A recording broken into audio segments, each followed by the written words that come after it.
Welcome student in online classes of Divine Public School. Student, as you know that there are two textbook of math in class 10th. First, mathematics written by Arya Sagrawal, and second, mathematics NCERT book. Student, today our first chapter is trigonometric ratio, and it is also called T ratios. And this chapter is being explained by your math teacher Suraj Kumar Gupta. तो student, आज हम Arya Agarwal class 10th के chapter 10 से हम trigonometric ratio chapter के बारे में पढ़ेंगे, जिसे हम टी रेशियोज भी कहते हैं। लेकिन स्टूडेंट, आपको ये मालूम होना चाहिए कि यह मैथमेटिक्स का एक ब्रांच है जिसका नाम ट्रिग्नोमेट्री है। यह उसी का एक पार्ट है। तो सबसे पहले मैथमेटिक्स के उस ब्रांच के बारे में पढ़ते हैं जिसका नाम ट्रिग्नोमेट्री है।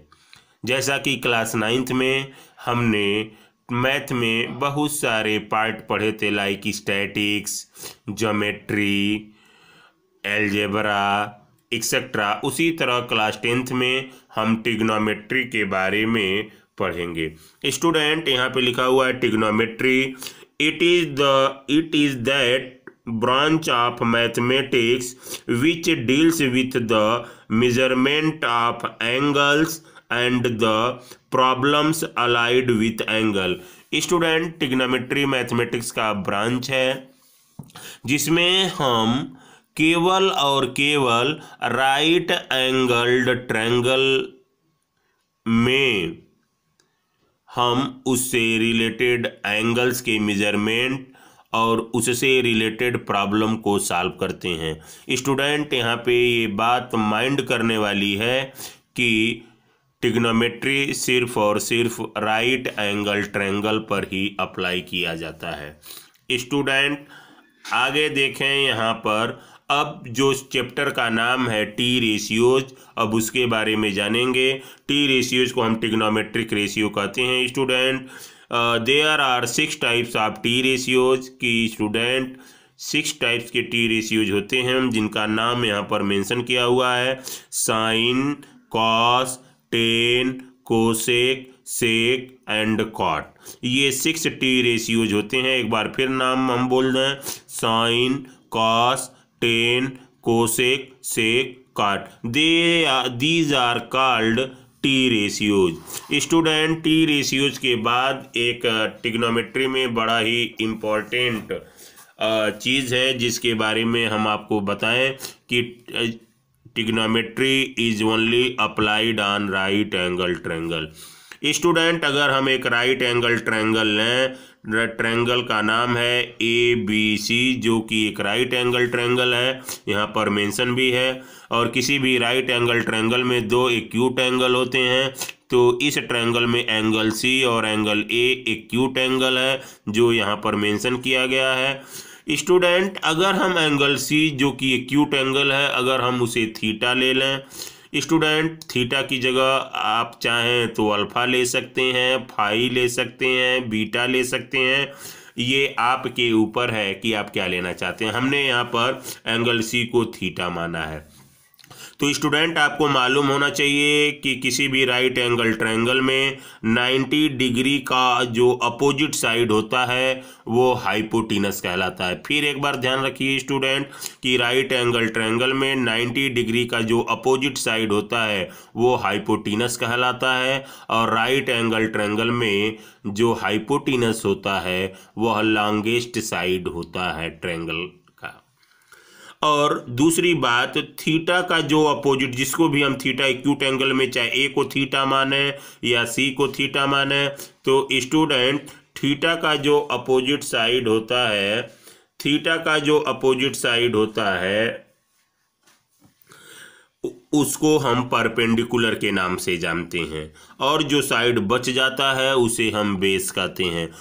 उसी तरह से सिमिलरली वही फिगर फिर हमने लिया, यानी कि एक और राइट एंगल ट्रायंगल लिया ए बी सी, जहाँ पे एंगल बी 90 डिग्री है, यहाँ पर भी एंगल बी 90 डिग्री था, यहाँ पर भी angle A and C acute angle है। लेकिन यहाँ पे हम यहाँ पे देख पा रहे हैं कि एंगल सी को यहाँ पे देख पा रहे हैं कि हमने एंगल सी को थीटा लिया था, लेकिन इस फिगर में हम एंगल ए को थीटा लेंगे। तो एंगल ए को थीटा लेने पर यहाँ पे देख पा रहे हैं एंगल ए को थीटा लेने पे 90 के अपोजिट साइड, 90 डिग्री का जो अपोजिट साइड होता है वो परपेंडिकुलर होता है, ये आपको बताया जा चुका है। और थीटा का अपोजिट साइड परपेंडिकुलर होता है और जो साइड बच जाता है वो बेस होता है।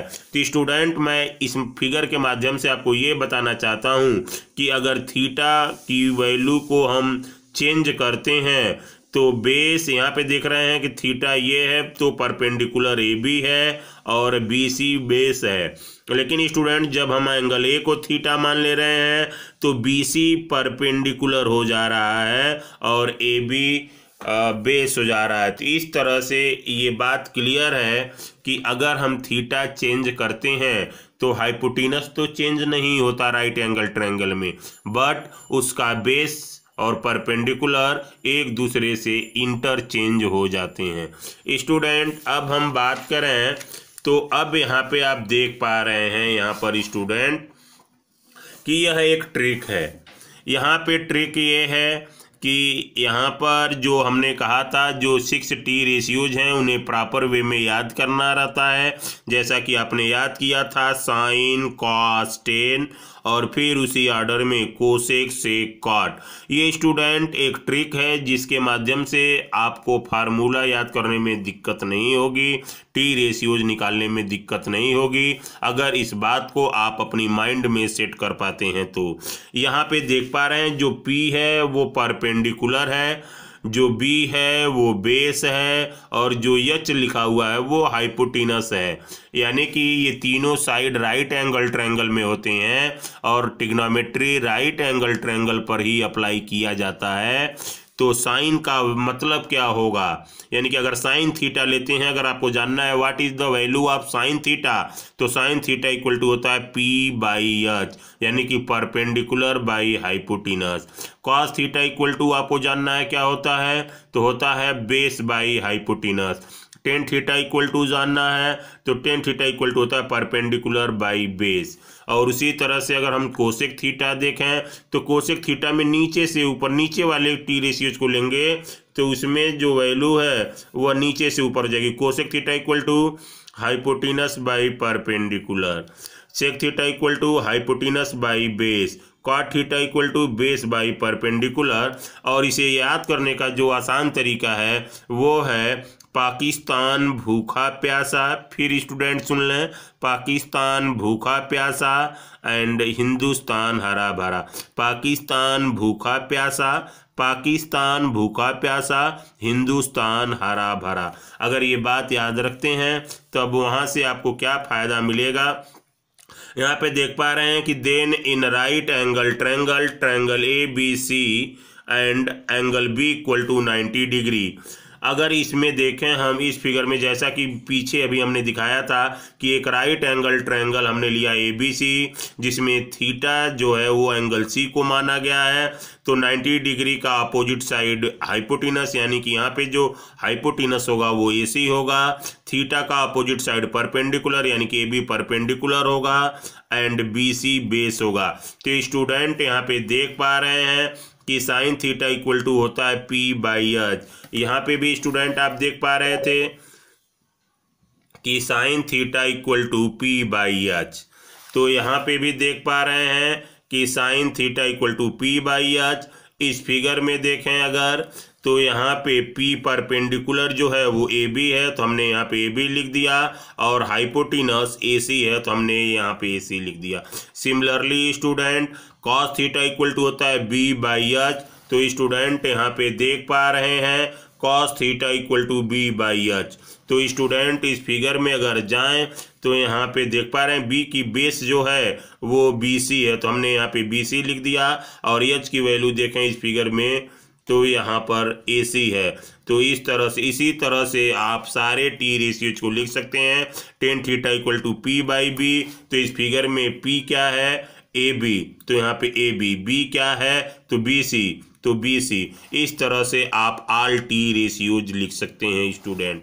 और फिर यही बात हम यहाँ पर देखें स्टूडेंट, तो एक और ट्रायंगल लिया है, राइट एंगल ट्रायंगल ABC, लेकिन यहाँ पे angle B equal to 90 degree है, लेकिन यहाँ पे C को थीटा न मान करके A को थीटा माना गया है। तब यहाँ पे आप देख पा रहे हैं साइन थीटा की वैल्यू होती है P/H, यहाँ पर भी साइन थीटा की वैल्यू P/H, लेकिन जो यहाँ पे आप नेम देख पा रहे हैं यहाँ पर इस फिगर में यहाँ पे परपेंडिकुलर AB है, हाइपोटेनस AC है, लेकिन इस फिगर में यहाँ पर परपेंडिकुलर BC है, क्योंकि आपको बताया गया था कि थीटा चेंज होने पे परपेंडिकुलर और बेस इंटरचेंज हो जाते हैं। तो यहाँ पे परपेंडिकुलर BC होगा और हाइपोटेनस AC होगा, जबकि यहाँ पे हाइपोटेनस AC ही है, लेकिन यहाँ पे परपेंडिकुलर BC न होकर के AB होगा स्टूडेंट। सिमिलरली यहाँ पे आप देख पा रहे हैं cos theta equal to B/H, तो यहाँ पर भी cos theta equal to B/H, लेकिन इस फिगर में बेस जो है वो AB है, तो स्टूडेंट यहाँ पे AB/AC हो जाएगा स्टूडेंट। इस तरह से ये ऑल टी रेशियोज आप देख सकते हैं दोनों फिगर में, ये आपको दिखाई दे रहा है। तो स्टूडेंट इसी तरह से आप एक फिगर ये दिखाई दे रहा है जिसके ऑल टी रेशियोज ये हैं, ये सारी वैल्यू चेंज नहीं होती है, लेकिन ये नाम फिगर के हिसाब से चेंज हो सकते हैं। सिमिलरली यहाँ भी इस फिगर में भी ये वैल्यू नहीं चेंज होगी, लेकिन ये जो वैल्यू है नेमिंग वाली वो चेंज हो जाएगी। तो स्टूडेंट इसी के साथ आज का ये वीडियो समाप्त होता है। Thank you, have a nice day.